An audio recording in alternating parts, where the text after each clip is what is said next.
Andy Hampsten, winner of the 1988 Judo D'Italia.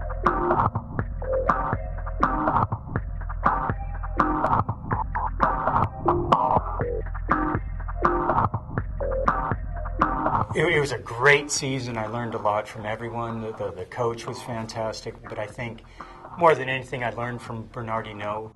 Both he helped me win the Tour of Switzerland. I helped him in a lot of smaller races. He was very, very generous with his young teammates who wanted to learn more.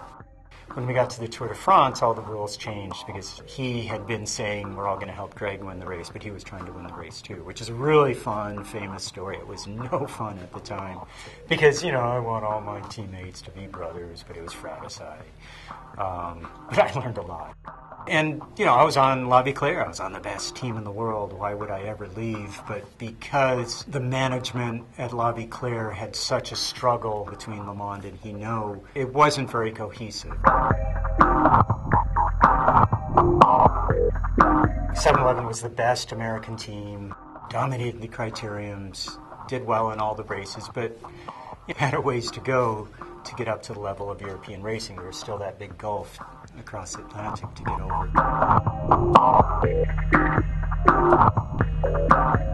The Europeans thought we were just a bunch of cowboys, but it was more of we didn't have a single leader. Whoever was very good at the moment, we would work for. If it's a sprinter, we'll work for Davis Finney that day. But other riders, every other rider who had the fitness, had the confidence of the team to try to win. And I remember at the first Tour of Italy, one of the Italian teams crossed paths with us, and they said, well, who's your captain? And Bob Roll said, oh, we're all captains. And it sounded like a joke to the Italians because they have one captain and everyone else helps them. And if the captain's not doing well, he tells the other guys, hey, don't get in the break, you'll make me look bad. So I felt great coming over and racing, kind of going against the grain of staying on the best team in the world and look for an up-and-coming team that fit in with the way I wanted to race.